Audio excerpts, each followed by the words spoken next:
This is IBG News Golden Hour podcast. Kolkata, Eastern Command Headquarters, Fort William. Reported by Antara Tripathi and Suman Munshi. News read by Mirai. Vijay Diwas 2022. Eastern Command gives UP for annual homage to the valiant heroes of India, and Bangladesh WHO took part in the War of Liberation 1971. 6th December 2022, Kolkata. 16th December is celebrated as Vijay Diwas to commemorate the victory of the Indian Armed Forces along with Mukti Bahini over Pakistan. The creation of Bangladesh was a consequence of the continued oppression of the Bengali population in East Bengal by the political leaders of what was then West Pakistan right from its inception in 1947. What started as a peaceful demand for equal rights transformed into strikes, protests, and demonstrations against the East Pakistan government as the disenchantment of the populace intensified. As a result, Pakistan government resorted to unrelenting atrocities on civilians, leading to a large refugee influx into India. On 3 December 1971, Pakistan launched a series of airstrikes on Indian territory, thus starting a war which led to a historic military victory and resulted in Pakistan ceding control of then East Pakistan, thus paving the way for the birth of the sovereign nation of Bangladesh. This day marks the culmination of an epic war unparalleled in history, when India stood against the tide of times and fought for the principles of freedom and equality that helped millions of Bangladeshis realize their cherished dream of an independent nation. Vijay Diwas epitomized the resolve of our nation and the valor of our men in uniform, many of whom made the supreme sacrifice in the true traditions of the armed forces. This great military achievement would not have been possible without the help and support of the Muktijoddhas and the population of Bangladesh, who made immense sacrifices and had to bear inhuman deprivation and sufferings during the war. Eastern Command has traditionally been celebrating this day as a mark of respect to the fallen heroes of the Indian Armed Forces and Muktijoddhas who made this victory possible. This year, as is the norm, a Bangladeshi delegation of Muktijoddhas and their families along with serving senior Bangladesh Armed Forces officers are participating in the celebrations at Fort William, Kolkata. To mark this solemn occasion, a number of events are being planned this year, which are: how Eastern Command will celebrate this year Vijay Diwas 2022. Event details. Date and time. Event LOC. The 13th and 14th December 22nd 1430-1638 rehearsal for military tattoo Royal Calcutta Turf Club, Kolkata. 15th December 2020 to 0930-1130H interaction with Muktijoddhas and war veterans, Albert Ekta Auditorium, Fort William, Kolkata. 15th December 2020 to 1430-1600H military tattoo Royal Calcutta Turf Club, Kolkata.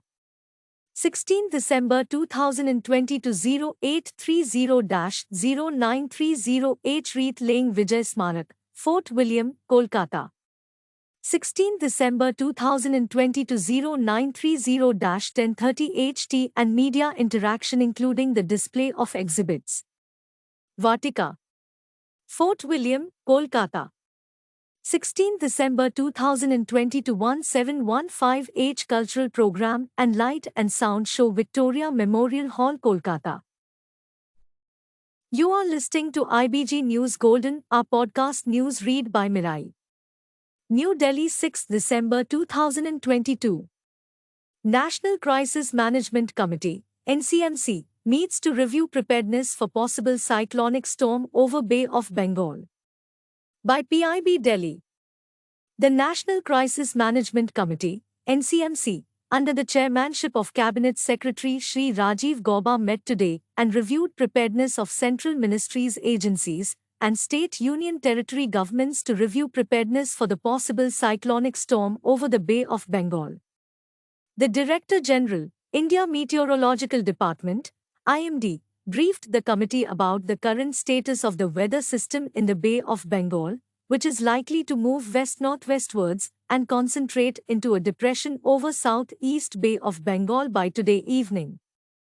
Thereafter, it is likely to continue to move west-northwestwards, intensify further into a cyclonic storm around 7th December evening and reach southwest Bay of Bengal of North Tamil Nadu Puducherry and adjoining South Andhra Pradesh coasts by 8th December morning. It will continue to move west-northwestwards towards North Tamil Nadu Puducherry and adjoining South Andhra Pradesh coasts during subsequent 48 hours. Chief Secretaries of Andhra Pradesh, Tamil Nadu and senior officials from Puducherry apprised the committee of the preparatory measures being taken to protect the population in the expected path of the cyclonic storm and measures being taken by the local administration, such as fishermen being asked not to venture out into the sea and calling those at sea back to safe berth, and emergency services being kept in readiness. NDRF has made 5 teams available to Tamil Nadu and 3 teams for Puducherry as asked for by them, and teams are also being kept on standby for Andhra Pradesh to be activated as and when the state government desires. Rescue and relief teams of the Army and Navy along with ships and aircraft have been kept ready on standby. The Coast Guard is also ready with its ships. Reviewing preparedness measures of the state's UT and central agencies, Shri Rajiv Gauba stressed that preventive and precautionary measures should be taken by concerned authorities of state UT governments and concerned central agencies. The aim should be to keep loss of lives to zero and minimize damage to property and infrastructure such as power and telecom, and in case of damage to this infrastructure, it must be restored in the quickest possible time. The Cabinet Secretary assured the state UT governments that all central agencies are ready and will be available for assistance. The meeting was attended by the Chief Secretaries of Andhra Pradesh and Tamil Nadu and senior officials from Puducherry, the Union Home Secretary, Additional Secretary of Ministry of Power, DG Telecom, Member Secretary NDMA, CISC IDs, IG NDRF, DG IMD, DG Coast Guard and senior officers from the Ministry of Home Affairs. You are listening to IBG News Golden Hour podcast. News read by Mirai. The best way to make a person succeed is to make him accountable, said Vice President Shri Jagdeep Dhankar today. Officer trainees of 75th batch of IRS officers call on the Vice President. Greatest happiness lies in giving back to society, VP tells probationers. By PIB Delhi. The Vice President, Shri Jagdeep Dhankar today emphasized the importance of transparency and accountability in the system for the progress of a nation. He said that the best way to make a person succeed is to make him accountable, and opacity is a sure way to bring degeneration. Addressing the officer trainees of 75th batch of IRS officers at Rashtrapati Niwas today, the Vice President said that India is rising as never before and bold governance reforms along with increased use of technology have made the system fair and transparent. An ecosystem has been created wherein the ideals enlisted in the preamble of Indian Constitution are being materialized, he added. You are listening to IBG News Golden Hour podcast news read by Billy Joey. European Union to invest Euro 13.5 billion in research and innovation for 2023 to 2024. The Commission has adopted today the main Horizon Europe Work Programme 2023-24, with around Euro 13.5 billion to support researchers and innovators in Europe to pursue breakthrough solutions for environmental, energy, digital and geopolitical challenges. As part of the broader EU Euro 95.5 billion research and innovation program, Horizon Europe, this funding will contribute to the EU reaching its climate goals, increasing energy resilience, and developing core digital technologies. It will also address targeted actions to support Ukraine, boost economic resilience and contribute to a sustainable recovery from the COVID-19 pandemic. It will help to achieve a stronger European research and innovation ecosystem, including through wider participation of researchers and innovators across Europe, greater mobility and funding for world-class research infrastructures. The first calls for proposals will open on the EU Funding and Tenders portal on December 7, 2022. Horizon Europe Information Days targeting potential applicants are taking place between December 6, 2022 and February 16, 2023. This is IBG News Golden Hour podcast and you are listening to Billy Joey. European Union news.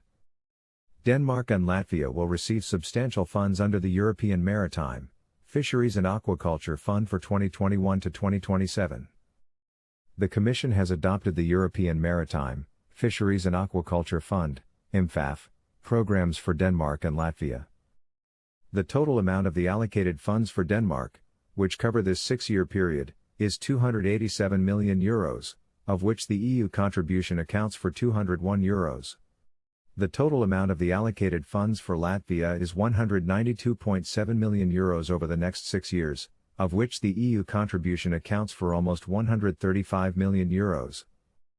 The program's allocations will be mostly dedicated to sustainable fisheries, sustainable aquaculture and processing, as well as to sustainable blue economy in coastal regions and the strengthening of the international ocean governance. Commissioner for Environment, Oceans, and Fisheries, Virginijus Sinkevicius, said, "Today, I would like